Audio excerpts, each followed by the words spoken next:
you all are involved in. Secondly, health. Health for us as a nation is a huge issue.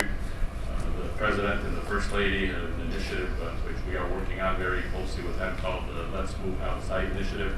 And it's because our children and the people of America are spending too much time indoors. You are biking enthusiasts here, and I appreciate that very much because you love to get into the outdoors. And when it's those first spring mornings when it's a nice time to go out on a 10-mile bike ride or 20-mile bike ride or whatever you do, it is a world that brings not only mental health, but it also brings physical health to our nation. And so the Let's Move Outside initiative fits in squarely with what all of you are doing here as a biking community. I want to spend a few minutes just talking about the America's Great Outdoors and where I see that going, so that as you think about it, perhaps you can be advocates within the same line of thinking that we have been thinking. First, the agenda really is based on accomplishing, in my view, 4 central things. The first is the creation of a new set of urban parks and urban wildlands around America. The truth is that much of our population today in 2010 is now in the cities. When Teddy Roosevelt had his White House Conference on Conservation in 1908, most of our population resided in rural communities. But today our population is in the big cities of America. 80–90% of our population lives there. And every one of those major cities was founded along rivers, along places where there are great opportunities for trails for bikers and to take advantage of these great opportunities. So we will move forward in an effort to try to help and enhance the great urban parks of America in as many cities as we possibly can. And what we want to do is to make sure that activities obviously like biking are essential to that point. I will speak about 3 examples that are important as I see them to illustrate what a great urban park might look like. One is in the city of New York. And my Department of Interior is a wonderful department, and I take the mission of being the custodian of America's natural resources and America's heritage very seriously. But for a long time, my department was also seen as being essentially just a department of the West.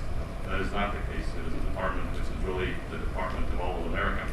And so in a place like New York, where we control about 27,000 acres in the Hudson and Raritan Bay estuary, where we control 10 national parks units in that great city surrounded by about 18 million people, we have an initiative that we have embarked upon with Mayor Bloomberg to try to create an example of what a great urban park can be. So yes, Central Park is beautiful in New York, but there's a lot more that we could do in terms of connecting up New York to its harbor and to its waterways and to the young children who go to school in New York. In the city of St. Louis, I was asked to visit there about 2 years ago by Senator Claire McCaskill and former Senator James Danforth, and I visited that place, and they at that time were simply wanting to do something that would connect up the Arch of St. Louis, which is on one side of I-70, to the historic sites on the other side of I-70, the Dred Scott Courthouse, where the Dred Scott trial was held, and some of the other historic sites. And as I walked around with Senator McCaskill that day, I said, this is too narrow a vision. We have to open up this vision, because what we have to do is we have to figure out a way of connecting up the 3 million people of the city of St. Louis to this gem. And the gem, yes, is the arch of the gateway of the nation, which is recognized around the country. The gem, yes, is the Dred Scott Courthouse because of the history that it has in terms of the progress of America in the era of civil rights. But it also is a very important place because of the ability to connect up the entire city of St. Louis to the 3rd largest river in the entire earth, the Mississippi River.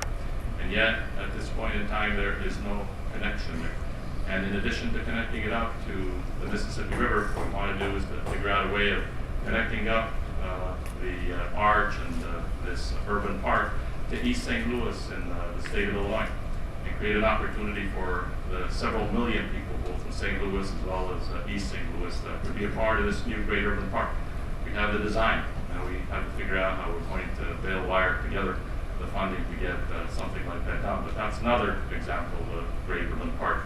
Now, because Mike spoke about Colorado, I often think about what it is that we could do in the state that I know so well because of my history there, to do something there that would be something greater than what we are doing now, that would involve the kinds of bike trails that you all talk about. Well, in my state of Colorado, one of the honors that I've had in the last year is to take the formal acceptance of 27 square miles of what once used to be an arsenal that produced chemical and nuclear weapons, which has now been cleaned up. And it is now a national wildlife refuge of some 27 square miles. And on the other side of the Denver metropolitan area near Boulder, there is another now cleaned up nuclear manufacturing plant, which was called Rocky Flats, which has also become a wildlife refuge of some 6,000 acres. And in between those two wildlife refuges, we have a series of rivers. We have the Platte River that connects up the Clear Creek, that connects up the Ralston Creek, that essentially can take you down a series of bikeways between these two great crown jewels of open space for the Denver metropolitan area. Now, I ride the trails that are in existence now. Some of them are not connected, and the wildlife refuges themselves are not connected. But it is my hope that working with the governor and working with the mayors who totally endorse this concept, that what we can do is to create a great urban park anchored by these two large pieces of open space and wildlife refuges to the rivers that connect up to the middle of the South Platte, right to the 10.5 miles of Denver. When you put all of that together, you essentially can see a program that will have up to 1,000 miles of quality biking trails for the people that serve this population of 3 million people in Denver, Colorado. If it can be done in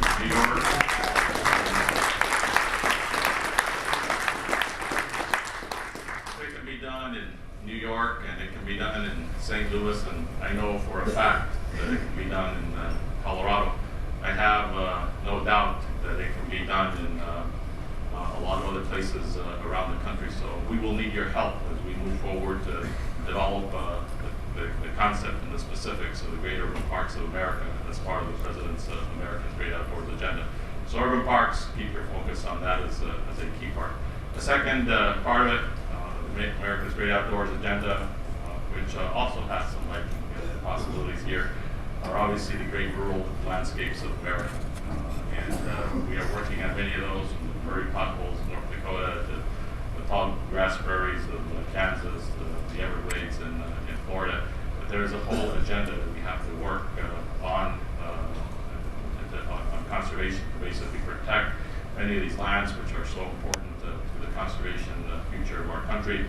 To illustrate that, just to give a quick example, I 2 months ago was in Kansas, where in the state of Kansas, joined by, if you will believe it, the Kansas Farm Bureau, the Kansas Cattlemen's Association, the Kansas Livestock Association, and so many others, in what became a partnership between Interior, the Fish and Wildlife Service, and the ranching community for the creation of the Flint Hills National Conservation Area. Flint Hills National Conservation Area is 1.1 million acres of the last remaining of the tall grass prairie in North America.